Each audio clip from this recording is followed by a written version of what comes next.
नमस्कार दोस्तों, मैं रानमल सोनी आप सभी का स्वागत करता हूं हमारे यूट्यूब चैनल डिफाई विजडम में। फ्रेंड्स, लास्ट क्लास में हमने लिमिट सुपीरियर और लिमिट इन्फीरियर के बारे में पढ़ा था। आज हम उनसे रिलेटेड कुछ एग्जांपल सॉल्व करेंगे। तो मैंने आपको लिमिट सुपीरियर और लिमिट इन्फीरियर ज्ञात करने के लिए दो मुख्यतः विधियाँ बताई थी, जिसमें से एक तो विधि डायरेक्ट थी और एक विधि फुल प्रोसेस के साथ थी। तो सबसे पहले हम डायरेक्ट विधि के ऊपर एक एग्जाम्पल देखते हैं, जिसमें मैंने कहा था कि किसी भी सीक्वेंस की अगर हमें लिमिट इन्फीरियर लिमिट सुपीरियर ज्ञात करना है तो हमें सबसे पहले उसकी लिमिट्स फाइंड आउट करनी पड़ेगी, और जो लिमिट सबसे छोटी लिमिट होगी वहीं उस सीक्वेंस का लिमिट इन्फीरियर, और जो लिमिट सबसे बड़ी होगी वहीं उस सीक्वेंस का लिमिट सुपीरियर होगा। तो हम इस पर एक एग्जांपल देखते हैं, जो कि है sequence an equal to 1/n।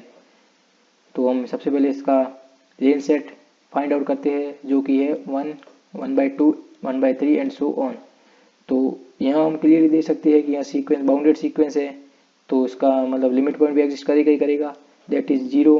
क्योंकि 0 के नेबरहुड में हम देखते हैं कि सीक्वेंस के इनफाइनाइटली मैनी पॉइंट्स आएंगे, तो इसके लिमिट पॉइंट ओनली 0 ही होगा। और कोई अगर हम एलिमेंट ले तो उसके नेबरहुड में केवल वही पॉइंट आएगा, उसके अलावा और कोई पॉइंट नहीं आएगा, तो इसका लिमिट पॉइंट ओनली 0 ही है। तो इसकी लिमिट सुप्रीमम और लिमिट इन्फीमम एक ही होगी, जो कि 0 है। क्योंकि इसमें लिमिट पॉइंट केवल एक ही है, तो सबसे छोटा लिमिट पॉइंट भी 0 ही है, सबसे बड़ा लिमिट पॉइंट भी 0 ही है, जिस कारण इसका limit supremum limit infimum equally होगा। फ्रेंड्स, अगर आपको लिमिट पॉइंट निकालने में कोई भी दिक्कत आ रही है तो आप हमारे प्लेलिस्ट में जाकर लिमिट पॉइंट से रिलेटेड वीडियोस देखकर आपके डाउट क्लियर कर सकते हो। तो नेक्स्ट एग्जांपल देखते हैं कि sequence an equal to n। अगर हम इसका रेंज सेट ड्रॉ करें तो 1, 2, 3, 4 एंड सो ऑन प्राप्त हो रहा है। तो हम यहाँ देख सकते हैं कि यह सीक्वेंस बाउंडेड अबोव नहीं है, मतलब इसमें कोई भी अपर बाउंड एग्जिस्ट करेगा नहीं। इसमें हमें कोई भी ऐसा मान प्राप्त नहीं होगा जिससे इस सीक्वेंस के सभी एलिमेंट्स छोटे होंगे। जैसे कि अगर हम 1 लाख ले तो हमें 1,01,000 प्राप्त हो जाएगा, जो इस एलिमेंट से बड़ा है।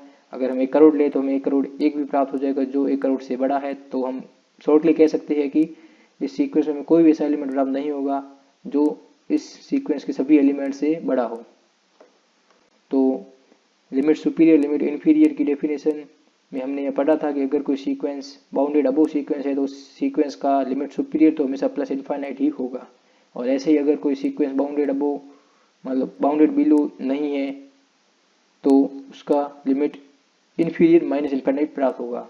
तो यहाँ पर तो यहाँ बाउंडेड अबोव नहीं है, तो यहाँ पर इसका लिमिट सुपीरियर प्लस इनफाइनाइट हो गया।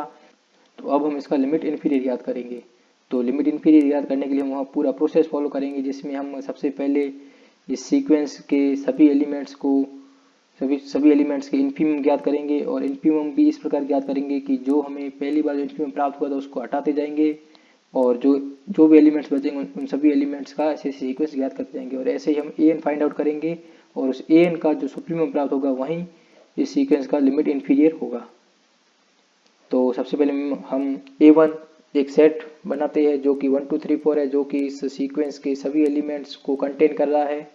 तो इसका अगर हम इन्फीमम देखें तो वहाँ 1 होगा, क्योंकि 1 इस सीक्वेंस के सभी एलिमेंट्स से या तो छोटा है या इस सीक्वेंस के किसी भी एलिमेंट के इक्वल है।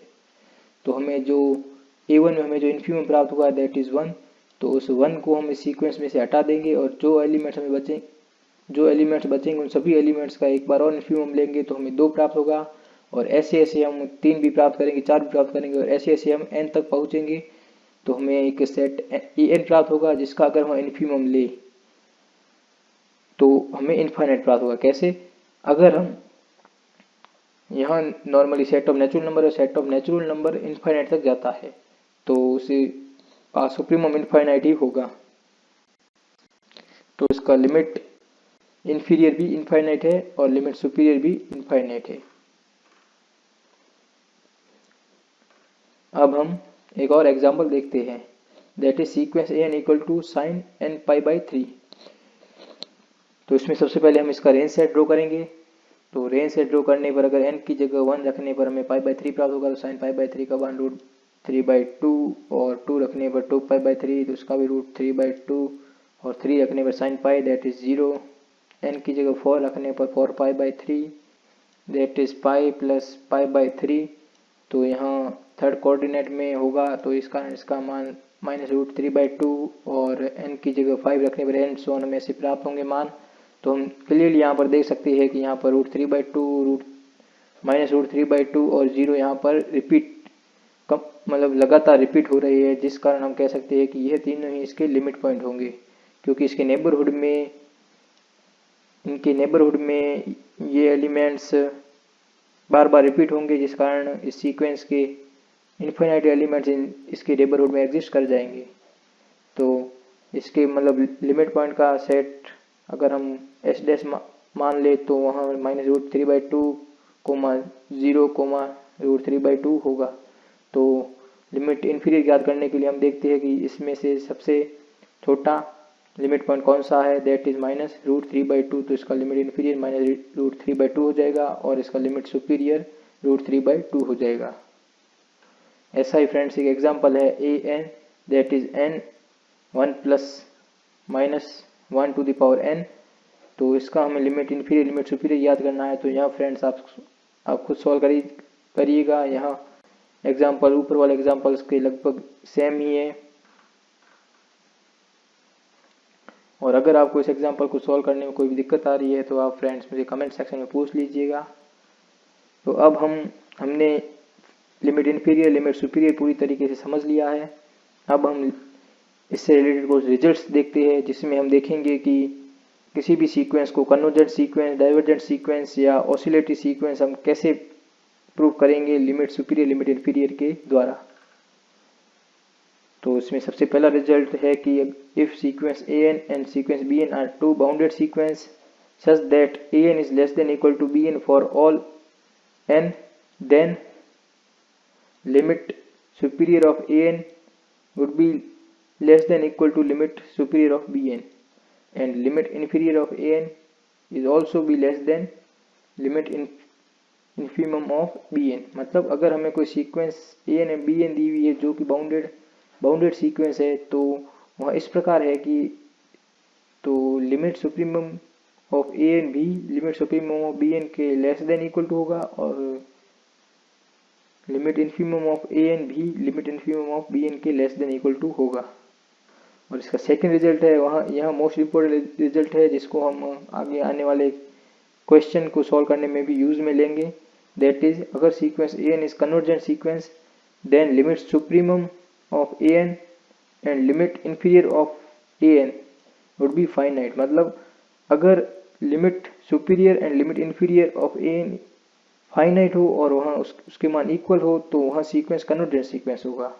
और अगर सीक्वेंस an के limit superior and limit inferior अगर प्लस इनफाइनाइट और माइनस इनफाइनाइट हो तो वहाँ सीक्वेंस डाइवर्जेंट होगा। मतलब इसमें लिमिट सुपीरियर लिमिट इन्फीरियर दोनों इक्वल होने चाहिए और वहाँ या तो प्लस इनफाइनाइट होनी चाहिए या प्लस या माइनस इनफाइनाइट होनी चाहिए।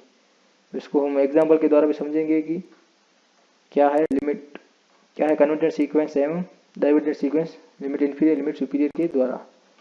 तो पहले एग्जाम्पल हम देखते हैं कि इसमें limit superior and limit inferior दोनों ही इक्वल है एवं इसकी वैल्यू भी फाइनाइट है, तो यहाँ सीक्वेंस क्लियरली कन्वर्जेंट सीक्वेंस होगा।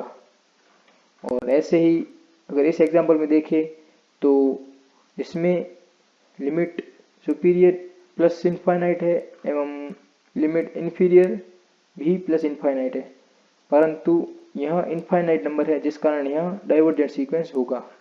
और इसी प्रकार थर्ड सीक्वेंस है कि if limit superior is not equal to limit inferior then it is called oscillatory sequence. मतलब इस एग्जाम्पल हम देखें तो इसमें limit superior and limit inferior दोनों इक्वल नहीं है, तो यहाँ सीक्वेंस ऑसिलेटरी सीक्वेंस होगा।